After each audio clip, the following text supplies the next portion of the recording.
Madame, Messieurs, bonjour, très heureux de vous retrouver sur Panafricaniste TV, la chaîne de télévision des panafricanistes. Chaque jour, nous vous apportons le meilleur de l'information sur un plateau d'argent et comme à notre habitude, nous nous interrogeons encore au cours de cette journée. Mais vous devez le savoir, vous qui nous suivez tous les jours du lundi à dimanche sur notre page ou alors sur nos pages Facebook, YouTube, Instagram et sans oublier TikTok, que la nourriture de l'esprit, c'est l'information. Quand cette information manque, on parle de constipation mentale. Par conséquent, on s'accroche aux rumeurs, à un langage ordurier, cartisard et bien d'autres choses qu'on ne saurait citer ici. Sur ce, mesdames, messieurs, bienvenue à toutes et à tous à cette autre édition de Parole aux panafricanistes. Notre interrogation du jour, Côte d'Ivoire, Gbagbo refuse la grâce présidentielle de Ouattara, la réconciliation décapitée, c'est notre grande interrogation. Eh bien, mesdames, messieurs, le torchon brûle à nouveau entre les deux frères ennemis ivoiriens. Laurent Gbagbo a fait savoir via un porte-parole autorisé ce mardi matin à Abidjan qu'il refuse la grâce présidentielle octroyée par Alassane Dramane Ouattara. Oui, vous l'avez bien compris, bien sûr, octroyée par Alassane Dramane Ouattara, c'était samedi dernier, 7 août 2022. Alassane Dramane Ouattara avait annoncé avoir accordé la grâce présidentielle à son prédécesseur. Oui, vous le savez déjà. Laurent Gbagbo, sous le coup d'une peine de 20 ans de prison dans son pays, à la suite de la crise post-électorale de 2010-2011. L'opération de communication avait été rondement menée. L'annonce faite samedi soir, veille d'un dimanche et d'un lundi férié, à l'occasion du 62e anniversaire de l'indépendance de la Côte d'Ivoire, mais sans que les principaux médias puissent recouper l'information auprès des principaux intéressés. Dans le souci de renforcer la cohésion sociale, j'ai signé un décret accordant la grâce présidentielle à M. Laurent Gbagbo, avait déclaré Alassane Ouattara, sauf que le chef de l'État ivoirien n'avait pas demandé son avis au principal intéressé, lequel devait faire savoir ce mardi matin qu'il n'est pas question pour lui d'accepter d'être gracié d'une condamnation qui, selon lui, a été prononcé par défaut et en dehors de tout cadre légal. Aucune convocation n'avait été remise à Laurent Gbagbo. La possibilité d'un appel n'avait pas été ouverte. Et enfin et surtout, le casse de la BCEAO qui avait valu à l'ancien président ivoirien une condamnation à 20 ans de prison en 2018 l'aurait été sans la moindre preuve. La manœuvre judiciaire était en effet grossière à la veille d'échéances politiques importante. Le chef de l'État ivoirien a également annoncé avoir demandé qu'il soit procédé au dégel de ses comptes et au paiement de ses arriérés de ses rentes viagères. Autant dire que Laurent Gbagbo ne pourra pas donc, compte tenu de son refus de la grâce présidentielle, récupérer ses arriérés financiers. Nous nous interrogeons encore. Clairement, eh bien, mesdames, messieurs, la situation se tend de nouveau du côté d'Abidjan, d'autant que l'alliance conclue entre les deux formations politiques des anciens présidents Gbagbo et Bédié semble plus forte que jamais. Ce mardi matin, le journal Le Temps, parmi les proches de Laurent Gbagbo, qualifiait cette grâce de fausse route et dénonçait une absence criante et injustifiée de volonté à aller résolument à la réconciliation. Selon lui, Ouattara laisse les Ivoiriens sur leur faim. On pensait qu'il allait libérer tous les prisonniers civils et militaires. Que nenni lancera encore le quotidien ivoirien, Le Temps, qu'on appelle justement le quotidien de la vague bleue. Le refus du pouvoir de libérer tous les prisonniers politiques a certainement pesé dans la décision de Laurent Gbagbo de fermer la porte à un éventuel compromis avec son rival de toujours. 20 ans de prison et 329 milliards d'amendes pour avoir fait ouvrir les coffres de la Banque centrale des États de l'Afrique de l'Ouest en pleine crise post-électorale de 2010 à 2011. En tout cas, c'est ce qu'Alassane Dramane Ouattara reproche à Laurent Gbagbo. En tout cas également, c'est le verdict prononcé vendredi par le président du tribunal qui jugeait notamment l'ex-président Laurent Gbagbo et 3 de ses ministres. Mais il faut bien que vous le sachiez, mesdames, messieurs, c'est quoi la grâce présidentielle et c'est quoi l'amnistie? Il faudrait bien que je le précise ce matin. Eh bien, mesdames, messieurs, la grâce présidentielle est en droit une suspension ou une réduction de sanctions pénales accordée par le président de la République. La condamnation reste néanmoins inscrite au casier judiciaire et diffère ainsi de l'amnistie qui est étymologiquement un oubli. La grâce est fondée sur plusieurs articles de la Constitution. Maintenant, c'est quoi l'amnistie? L'amnistie, dans l'origine grecque, on va le dire ainsi, signifie oubli, est une notion de droit pénal qu'on peut définir comme l'acte qui dispose que les fautes passées devront être oubliées et qui interdit à quiconque de les rechercher ou de les évoquer sous peine de sanction. Vous comprenez donc pourquoi Laurent Koudou-Gbagbo et son parti politique ont refusé justement cette grâce présidentielle. Voilà pourquoi nous nous interrogeons ce matin. Côte d'Ivoire, Gbagbo refuse la grâce présidentielle de Ouattara. La réconciliation décapitée, c'est notre grande interrogation. Pour répondre à nos questions, nous sommes avec le docteur Jean-Paul Bellec. Il est astrophysicien. Docteur Jean-Paul Bellec, bonjour, bienvenue à vous. Bonjour Steve, bonjour à tous les téléspectateurs de Panafricanist TV, parole aux panafricanistes. Bonjour à l'équipe technique. Je te redis bonjour, je t'écoute. Très heureux de vous avoir d'ailleurs, docteur Jean-Paul Bellec, sur ce plateau ce matin. Vous êtes au courant d'ailleurs de cette information que Laurent Koudou-Gbagbo a refusé la grâce présidentielle, a lui octroyé le samedi dernier, 7 août, à la veille, on va le dire ainsi, du 62e anniversaire de l'indépendance de la Côte d'Ivoire. Je prends d'abord votre réaction. Et c'est avec raison, oui, effectivement, que Laurent Gbagbo a rejeté et devait rejeter cette entourloupe supplémentaire de Ouattara, parce que des entourloupes, Ouattara il est habitué. Oui. C'est un monsieur qui n'a jamais de bonnes intentions. Mahat, lui, il ne connaît pas. C'est Isfet, c'est il anti-Mahat. Oui. Désordre, injustice, inéquité.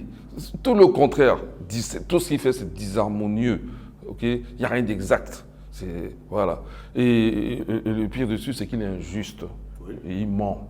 Tout ça, c'est Ouattara. Quand tu déclines tout ça, c'est anti-Mahat. Tu as dit c'est Isfet. Voilà. Et en plus, en fait, qu'est-ce qu'il veut? Il veut se donner le beau rôle, quoi. Il veut se faire magnanime. Oui. Et puis avoir le dernier mot. Parce que quand même, en ce qui concerne Laurent Gbagbo et même Charles Blé Goudé, oui, on a une cour supérieure internationale, CPI, admettons. Hein. Admettons, entre guillemets, si vous voulez. C'est Ouattara qui l'a envoyé là-bas, donc accepté par Ouattara, oui, puisque c'est lui qui l'envoie Gbagbo. On vous comprend parfaitement. Ils ont acquitté, ils n'ont trouvé aucun défaut, aucune accusation valable. Il a été acquitté, voilà. Et même acquitté, il est encore resté au moins 1 an en Europe, quoi. Et M. Ouattara, lui, pendant ce temps-là, dès qu'on prononce l'acquittement, parce que la condamnation de Gbagbo vient après l'acquittement, hein, oui. S'il était si objectif dans sa démarche, enfin au sens où ce n'est pas ad hoc, okay, il aurait instruit un procès avant, oui, pendant que l'autre avait cours, qui aurait même surchargé d'ailleurs. Laurent Gbagbo, des fois, il aurait été condamné à la haie, il aurait rajouté du côté ivoirien. Non, il attend d'abord qu'on prononce un acquittement, et comme il n'est pas content, pour des raisons politiques, comme tu l'as dit tout à l'heure, voilà, ces sbires, sans respecter aucune règle, déclare que Gbagbo est condamné à 20 ans. D'ailleurs, lui, c'était la règle des 20 ans. Tout ce qu'il a, j'ai même Blé Goudé, 20 ans. Nous sommes là à la veille d'une élection présidentielle en Côte d'Ivoire. Voilà. Donc, il faut écarter tous ces challengers. Absolument. Et ils avaient tous 20 ans. Oui, 20 ans de prison. 20 ans. C'était le tarif. Il n'y avait pas un cas 18, l'autre cas 19, l'autre cas 17 ou 21. Non, tous 20 ans, 20 ans, 20 ans, Ouattara. Et alors, maintenant qu'il a fait, je pose une question. Hypothèse, comment maintenant, oui, supposons même que Laurent Gbagbo ait fait ce casse. Supposons même que ça a été prouvé. Supposons même que Ouattara ait fait les choses dans les formes, au niveau juridique et tout. Il a même envoyé une convocation à Gbagbo pour lui dire, bon, on va te juger. Supposons même qu'il ait même fait ça avant même que Gbagbo ait été déféré à la haie. En tout cas, avant que son acquittement ait été prononcé. Oui. Je dis, Ouattara, on connaît ses alliés. Puisque lui-même, c'est un pseudo FMI. Oui. Hein? C'est un pseudo-secrétaire, je ne sais pas quoi, de FMI. Voilà. Lorsque ses alliés occidentaux, OTAN, confisquent les biens de la Russie et gèlent les fonds, oui, ça, ce n'est pas un cas, ça. Parce que comment tu confisques si tu ne mets pas la main dessus? Même d'une façon ou d'une autre, même en bloquant la circulation des chiffres dans l'ordinateur, dans les réseaux numériques. Là. Ben, ça veut dire que tu as mis la main dessus, non? Oui. Les biens mal acquis que la France se permet de garder pour elle, sans transférer aux populations, soi-disant qui auraient été spoliées, et qui n'ont jamais rien demandé à la France de juger quoi que ce soit. Je pense par rapport à Byangema, par rapport à Sassou Nguesso, même par rapport à Paul Biya, ils ont tenté un coup, etc. Ça, ce n'est pas des cas, ça. Bon, est-ce que Ouattara s'est prononcé, est-ce que quelqu'un a dit quelque chose là-bas? On considère que quand quelque chose est dans ton territoire, je parle au nom de ces gens-là, hein, j'essaie d'être dans leur logique, voilà. Si un bien russe, je suis en conflit avec les Russes, un bien russe est dans mon territoire, hey, j'ai le droit de mettre la main dessus. Oui. Mais le casse dont il parle là, la CEDEAO là, la banque là, elle n'était pas, bon, UMOA, c'est une banque UMOA, BCAO. Oui. Voilà. Elle n'était pas en Côte d'Ivoire. Qui était le président? C'est pas Gbagbo. Ben, si la France a autorité sur les fonds qui circulent chez elle, ben, pourquoi Gbagbo n'aurait pas autorité? Supposons même que, hein, oui. Tu vois que même dans ce sens-là, jusque-là, ça marche pas. Abusif. Oui. Donc Gbagbo il aurait fait dans son droit, en tant qu'autorité constituée, il y a une banque chez elle. Cette banque, la communauté CEDEAO lui casse les pieds, lui il a besoin de cet argent, il ne va pas s'en priver, puisque c'est chez lui. Ou c'est chez lui, c'est pas chez lui, quoi. Voilà. Puisque les autres le font avec quelque chose qui ne leur appartient pas du tout. Parce que dans ce compte-là, la Côte d'Ivoire, ça part. Oh, faux. Vrai. Totalement vrai. Ils sont partis de la BCAO, voilà. Donc même la Ouattara, faux. Donc finalement, il tente un piège, il ne sait pas qu'il a affaire à des gens qui sont plus intelligents que lui. Parce que moi, je démontrais il n'y a pas si longtemps que Ouattara était bête. Hein. Pourquoi? Au sens où l'intelligence, au sens latin du terme, c'est faire une bonne lecture d'une situation. Oui. Bon, maintenant la bêtise, c'est diamétralement opposé. Alors maintenant, on peut être bête une fois. On peut être intelligent même une fois, ou tout le temps, mais on peut aussi être bête tout le temps. Oui. Comment on fait pour être bête tout le temps? Il suffit de faire toujours des mauvaises conclusions tout le temps, systématiquement. Oui. Les gens sont en droit, en tout cas, de penser que peut-être c'est peut-être cette personne est bête, quoi. C'est pour ça qu'il n'y arrive pas. Pas parce que l'occasion bonne ne s'est pas encore présentée, mais comme il y en a d'autres qui se sont présentés. C'est ce qui fait Ouattara. Tout ce que ce monsieur fait, c'est de la connerie. Il n'y a pas longtemps, il a dit que l'économie russe, c'est zéro, ça vaut rien. C'était une communication qui a été piratée, là. On l'a surpris avec Boubou Cissé. Oui. Voilà. Mais où en est la Russie aujourd'hui? Voilà, le rouble est devenu une devise. L'économie russe se porte mieux que jamais. La Russie n'a ni dette intérieure ni extérieure. Ce n'est pas le cas des amis de Ouattara.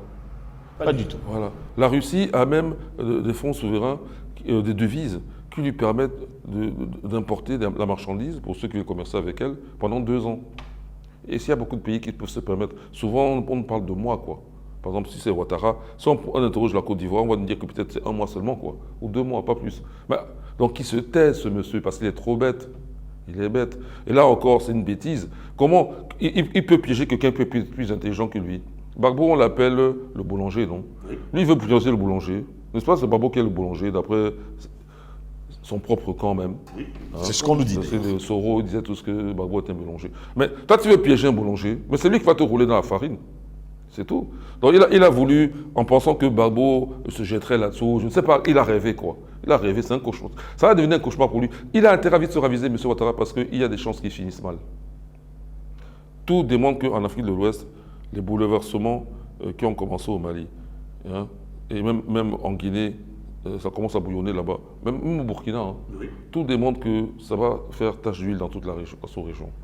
Donc Ouattara a l'intérêt à se raviser et essaie de mieux traiter les Gbagbo, même Blé Goudé, même Soro,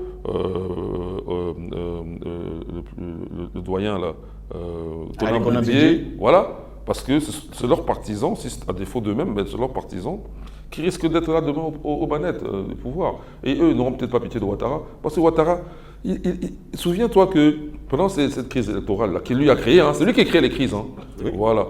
Il a quand même fait assassiner des gens. En plus, non seulement mettre certains en prison, mais il a fait assassiner des gens. Et je me souviens de l'un d'eux, un jeune, ses troupes, ses sbires ont tranché la tête et ont tapé dessus comme dans un ballon de football. Oui, exactement. Ouattara, il faut qu'il réponde de tout ça. Donc s'il ne se tient pas tranquille, parce qu'en fait, il répondra. Mais s'il ne se tient pas tranquille, la réponse, le jugement sera tellement sévère qu'il va regretter d'être né sur cette planète. Restons justement avec les déclarations du camp de Laurent Gbagbo qui déclare haut et fort que, jusqu'à preuve de contraire, Laurent Gbagbo n'avait jamais reçu une quelconque convocation dans cette affaire. Aucun tribunal, on peut dire, ne l'a condamné parce qu'il faudrait bien sûr que tout ça soit fait dans un tribunal. Et que c'est un tribunal qui prenne l'initiative de dire « Oui, M. Laurent Gbagbo a été coupable de ça ou de ça. » Mais c'est juste un matin comme ça, un chef d'État qui prend l'initiative de dire, alors de partager, hein, disons-le comme ça, comme des pains, des 20 ans de prison à ces challengers. Oui, parce que Ouattara n'est pas un Africain digne de ce nom. Ouattara a l'apparence, parce que la couleur typique de l'Afrique, c'est le noir, oui, pour les humains. Et Ouattara a cette apparence-là. Mais en réalité, dans le fond, c'est pas. Il a longtemps qu'il a vendu son âme, oui, et qu'il a transformé. Comme Faust avec Méphistophélès. La différence, c'est que Faust, lui, va réussir à tromper Méphistophélès, oui, et finalement sauver son âme. pas une espèce de roublardise là. Ouattara, il ne voit même pas ça. Il a déjà vendu son âme à ceux-là que j'appelle les talmudistes. Moi, je parie que si on soupçonne bien Ouattara, on va trouver, bon, non seulement il y a ces réseaux-là, ces sectes-là qu'on appelle par exemple comme la franc-maçonnerie, mais ça ne m'étonnerait pas que Ouattara soit même de religion juive. Hein. Moi, je le dis. Hein. Mais sa femme est juive, non? Oui. Voilà. Donc, pour mieux faire, quand il fait la lecture, ah bon, quels sont les puissants de la planète? Ah, c'est les juifs. Hein. Aux États-Unis, c'est les juifs. La Fed, c'est les juifs. Israël, c'est les juifs. Et puis, il gagne tout le temps. Donc, je vais être du côté. C'est un lâche. Au lieu de se battre pour libérer le continent africain, lui, il regarde où sont les forts. Moi, je pense que c'est comme ça qu'il s'est converti. Et il a pris cette dame. Et cette dame a dit, bon, tu sais quoi, moi, tu es mon chéri, là, mais pour te simplifier la vie, montre vraiment que les Africains, là, sont plus tes frères. Vraiment, non. Lave-toi les mains. Je dis ça parce que ça me fait comme un traumatisme. Sinon, on a vécu des traumatismes sans même s'en rendre compte. Il y avait un de mes frères en France, il se reconnaîtra s'il écoute. Et disons frère, parce que nous, quand on se côtoyait comme ça, là, dans nos activités là-bas, Oui. à l'université Jussieu, on était des frères. Okay, on pouvait dormir chez les uns et les autres. Voilà. On faisait beaucoup de choses ensemble. Et il y a un là qui a épousé justement une juive et qui s'est converti au judaïsme. Moi, ça ne me gêne pas. On peut se convertir à ce qu'on veut. Oui. C'est une religion, ça ne pose pas de problème. Sauf que, un jour, sur l'esplanade de Jussieu, je le vois. Il était entouré de jeunes juifs, justement. Et c'est même lui qui engage la conversation avec moi, même pour me dire que tu sais, désormais, je ne suis plus ton frère, je suis juif, voilà mes frères. J'ai dit, Yombo, tu plaisantes ou quoi? Voilà, j'ai donné son nom. Mais ce n'est pas son vrai nom, c'est le petit nom. Mais tu plaisantes ou quoi? Et il me dit, non, c'est vrai, désormais, même s'il me voit, il ne me saluera plus. Parce que ses nouveaux frères, Ouattara n'aurait-il pas fait quelque chose comme ça? Mais ça m'a fait un traumatisme. En fait, j'ai vécu ça sans m'en rendre compte comme un traumatisme. C'est-à-dire que comment... Parce que moi, ça ne me gêne pas quand l'ennemi me donne des coups. Je peux rendre. Mais quand ça vient que quelqu'un, tu croyais ton frère, il te donne un coup. En fait, c'est très saignant. Oui. Donc quand j'y pense là, j'ai dit, c'est pas possible.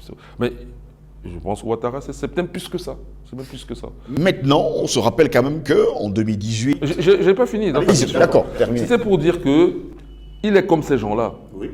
C'est-à-dire que dans la logique d'un Africain, il y a quand même certaines formes auxquelles on fait attention. Oui. Ouattara n'en a cure, tu vois. Oui. C'est-à-dire qu'il ne va pas regarder, est-ce que je l'ai convoqué, est-ce que... Non. Et le pire, c'est la contradiction ne le gêne pas. Donc il va être juge et parti. Comme le font ses frères. Tu vois. Donc c'est lui qui décide que Gbagbo doit être jugé. C'est lui qui décide la peine. Et lui, il n'est jamais impliqué. Personne ne le juge. Normalement, il faut une troisième partie, puisque c'est un conflit sur les deux parties. Non, lui, il faisait partie du conflit. Peu importe qui a raison, qui a tort. Mais c'est lui qui juge aussi. Et c'est lui qui proclame la sanction. Et c'est lui qui décide, ah oui, je vais maintenant le gracier. Voilà. C'est pas africain de faire ça. Parce que c'est anti-Mahati, je le redis. C'est pas équilibré. Tu ne peux pas être juge et parti. C'est ce que fait Ouattara. En 2018, justement, je vous posais la question, on était à la veille d'une élection présidentielle. En 2025, une élection présidentielle arrive justement du côté de la Côte d'Ivoire. Est-ce une occasion pour Alassane Dramane Ouattara d'écarter définitivement une personne qui a plus de popularité que lui en Côte d'Ivoire, à la personne de Laurent Gbagbo, en lui affublant justement cette grâce présidentielle qui est refusée aujourd'hui par Laurent Gbagbo? Il est bête, je le redis. Il est bête et Gbagbo n'est pas aussi bête. Gbagbo n'est pas obligé d'être président, à nouveau. Il n'est pas obligé. Ceux qui pensent ça sont bêtes aussi, hein, même s'ils sont du côté de Gbagbo. Parce que la bêtise est commune. Hein. Tu n'es pas... Qui? Est-ce que quelqu'un est obligé... Toi, tu es obligé d'être président, Steve? Non. Est-ce que c'est même dans ton rêve? Pas du tout. Tu t'en fous éperdument. Éperdument. Bon, si ça arrive que tu le seras.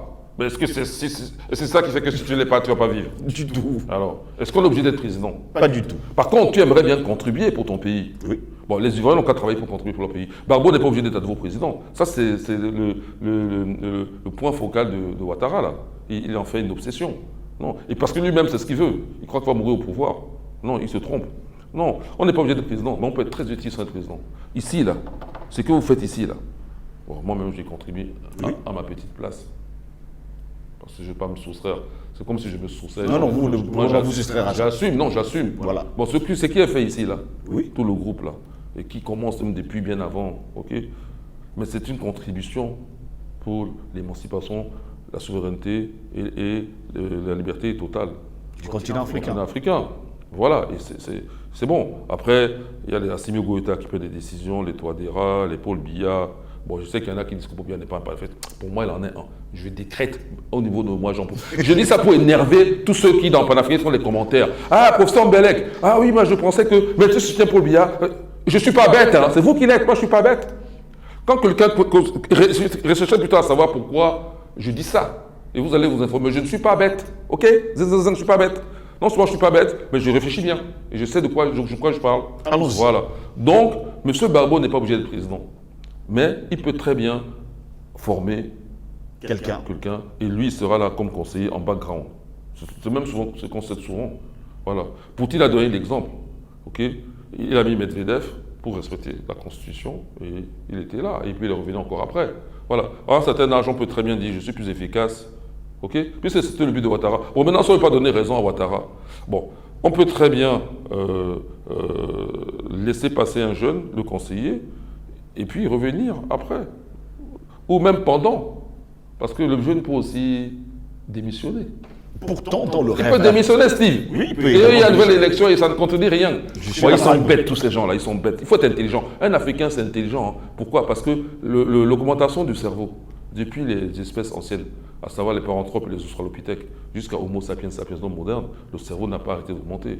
Donc, ça s'est déroulé en Afrique, puisque l'hominisation, c'est en Afrique. Oui. C'est arrivé jusqu'au stade homme moderne, c'est en Afrique. Oui. Voilà, donc l'Africain, depuis les temps immémoriaux, même quand il n'était pas homme moderne comme nous, mais d'autres, toutes ces espèces qui ont précédé l'homme là, ils ont utilisé leur cerveau. C'est ça qui les a détachés du règne animal. Hein? Bon, ben donc il faut utiliser son cerveau. Désolé pour tous les imbéciles et les bêtes de la planète. Personnellement, j'aime pas les bêtes, hein. Comme ça c'est clair. Si tu es bête, n'approche pas Jean-Paul Mbelek, parce que tu auras tous des problèmes avec moi. Et moi, je ne veux pas des problèmes, je vais les éviter. Travailler votre intelligence, c'est donné naturellement à l'homme. 1.13, ça se travaille comme un muscle. Ok? C'est pareil. Excuse-moi. Non, c'est votre droit de le plus absolu de dire ce que vous pensez. Jusqu'à preuve de contraire, aujourd'hui, on sait que Laurent Koudou-Gbagbo, jusqu'à preuve de contraire, n'a pas encore dit aux yeux du monde qu'il voudrait être candidat à une quelconque élection présidentielle en 2025. Nous sommes d'accord là-dessus. Pourtant, il y a encore quelques années, Alassane Dramane Ouattara a pris celui de dire qu'il faudrait que Laurent Gbagbo, Henri Konan Bédié et lui-même Alassane Dramane Ouattara ne soient pas candidats à une prochaine élection présidentielle. Steve, c'est toute la différence entre Ré et Apopi. Oui. Comment l'existant vint à l'existence? C'est-à-dire comment Dieu... Parce que dans la conception africaine, Dieu n'a pas tout existé. C'est un problème mathématique. On n'aborde pas les choses dans le sens de révélation divine. On aborde les choses dans le sens... Vous savez pourquoi j'ai insisté même sur le cerveau? On a un cerveau, on l'utilise pour essayer de comprendre. Parce que la réalité, là, on ne saura jamais de quoi il s'agit. Ce n'est pas nos dieux. On peut essayer de comprendre. Or, une façon d'investiguer la nature, c'est d'utiliser son cerveau. Et qui dit le cerveau humain dit mathématiques. Parce que c'est lui qui opère comme ça. Dès qu'il devient rationnel, il fait les mathématiques. C'est propre à l'humain. Voilà. Donc, au début, tu as le non-être. Parce que si ce n'était pas le non-être, c'est que la chose est déjà là. Or, elle n'est pas là. Donc, c'est le non-être. C'est le non-être. Oui. Ce n'est pas encore là. C'est le non-être. OK? Même le non-temps. Il n'y a rien. Non-espace, non-matière, non-rien. Non-être. Il n'y a pas être. OK? Mais il a une valeur. Parce que quand tu qualifies la chose, tu donnes son cardinal, sa valeur. Sa valeur, le non-être, sa valeur, c'est 0 au niveau numérique. 0. Le rang, c'est 0. OK? Mais il s'est passé quelque chose de mystérieux. C'est ça, c'est le mystère que, tu vois. Pour ça, l'homme, les humains, là, tous ceux qui sont des créatures qui viennent après, ne peuvent jamais comprendre ça. Le mystère, en Égypte ancienne, c'est représenté par Amon, ce mystère-là. Qui fait que Ré, et c'est dans les textes égyptiens, il prend conscience de lui-même. Et il commence à créer maintenant, dans l'espace, le temps, la matière, l'énergie, les êtres, tout ce que tu veux. Suivant un ordre. Ce sont des événements. Alors, sauf que, en fait, il se détache de son opposé. Parce qu'il peut être neutralisé. Lui, sa valeur, c'est l'être. C'est le 1, l'unique. Il est unique. Sa valeur, c'est 1. Oui. Son opposé, sa valeur, c'est -1. Puisque c'est le contraire du 1 qui le neutralisait pour qu'il ne soit pas dans le non-être. Il se détache. Mais tu vois, parce que nous avons ce problème en astrophysique aussi. Expliquer comment la matière a pris le dessus sur l'antimaтерre alors que la physique dit que ça se produit en quantité égale. Quand tu produis un électron, tu produis un anti-électron. Donc, or, si c'était le cas, ces deux peuvent se recombiner pour retourner par un flash luxe retourner au rien du tout, là. OK? Voilà, c'est-à-dire que le non-énergie, enfin, en tout cas, non-matière. Mais ça ne se fait pas parce que la matière a pris un petit epsilon de plus, un dessus. On ne sait pas expliquer ça. Pour l'instant, c'est encore mystérieux.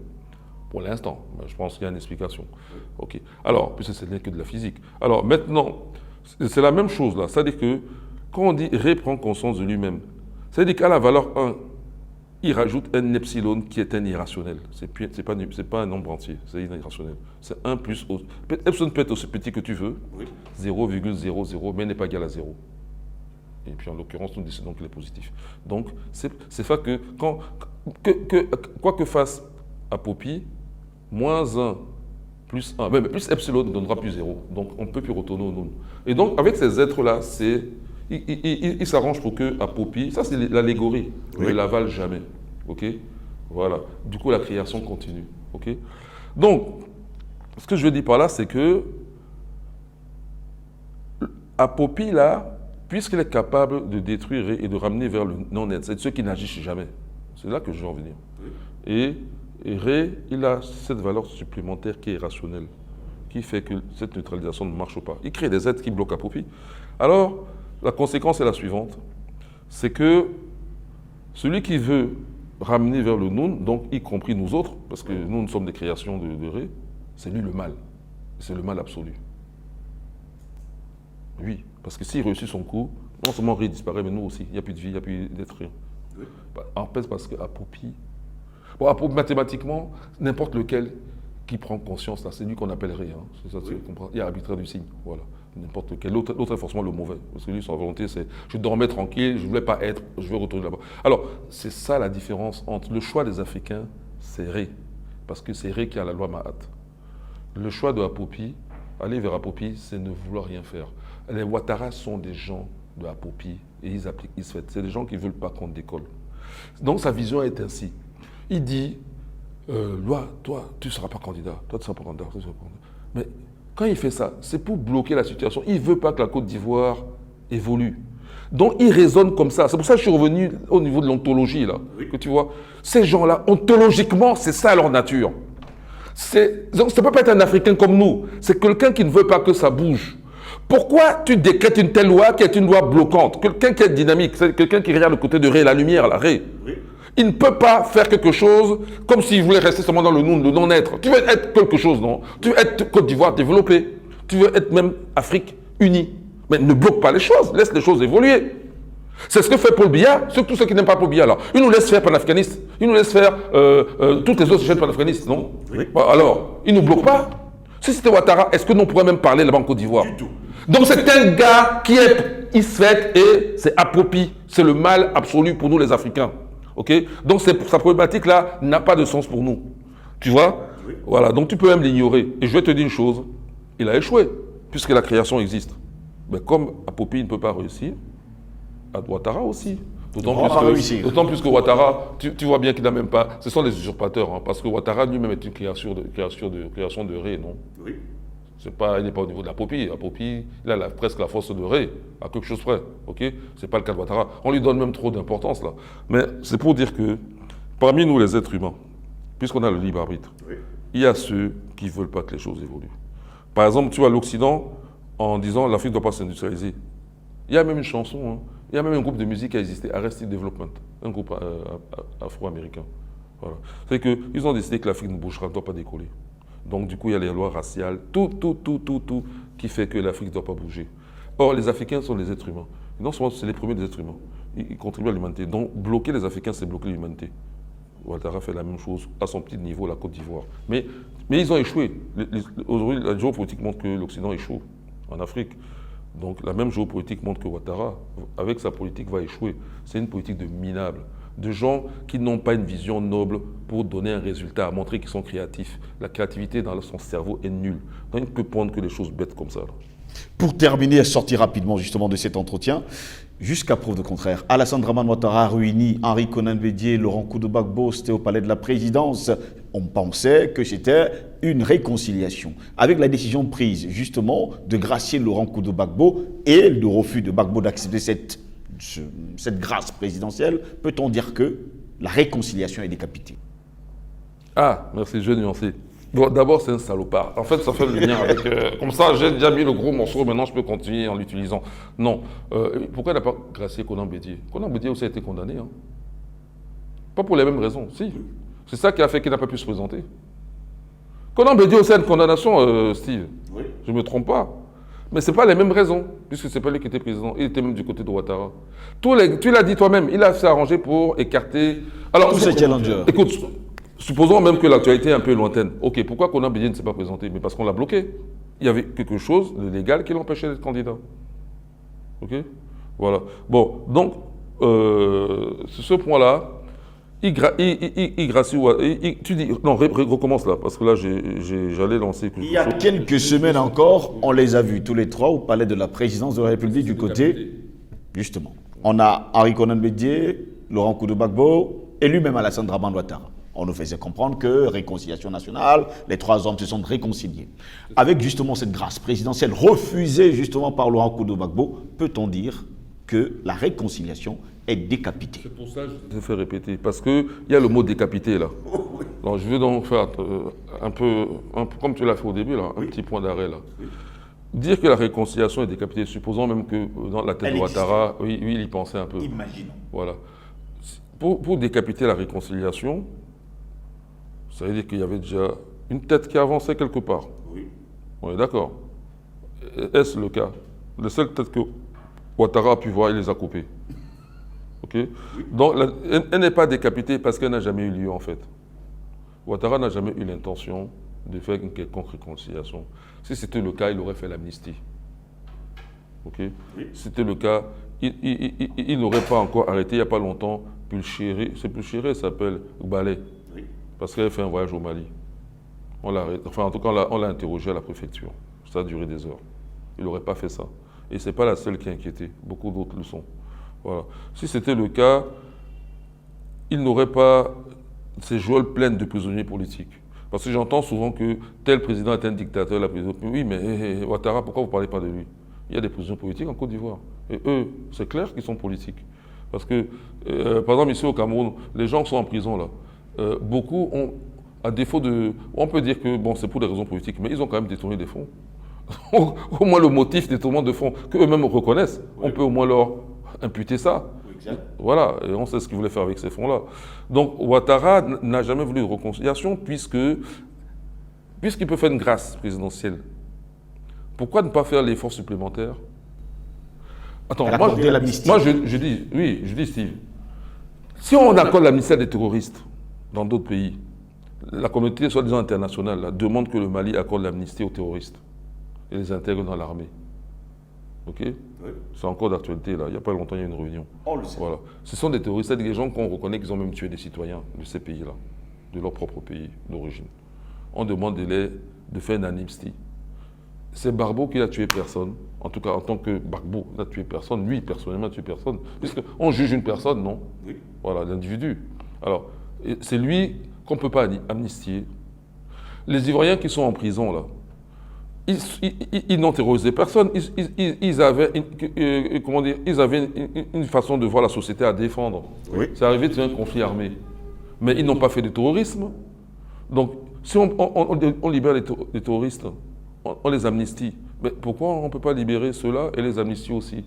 Ouattara ne le fait pas parce que ce n'est pas son objectif. C'est quelqu'un qui est là pour servir ses 13 familles. C'est un usurpateur parce qu'il n'est pas africain. Il prend le pouvoir chez les Africains alors qu'il n'est pas africain. Il est né en Afrique. Il est né avec l'apparence d'un Africain. Mais dans son développement, parce que dans la logique de ces talmudistes et mondialistes, tout ce que tu veux là, on peut devenir ce qu'on veut. On peut changer de sexe. On peut... Voilà. Donc lui, il est passé de africain à Jean talmudique ou talmudiste. C'est la même chose. Merci beaucoup, Dr Jean-Paul Bellec, d'avoir été des nôtres ce matin. Merci Steve de m'avoir invité ce matin. Merci. Au plaisir de vous retrouver très prochainement, mesdames, messieurs. Restez sur Panafricanist TV. Vous connaissez nos pages YouTube, Facebook, Instagram, TikTok. Eh bien, vous n'avez qu'à liker tout de suite et vous aurez des notifications lorsque nous allons diffuser justement des vidéos. Au plaisir de vous retrouver très prochainement. Bonne journée à toutes et à tous.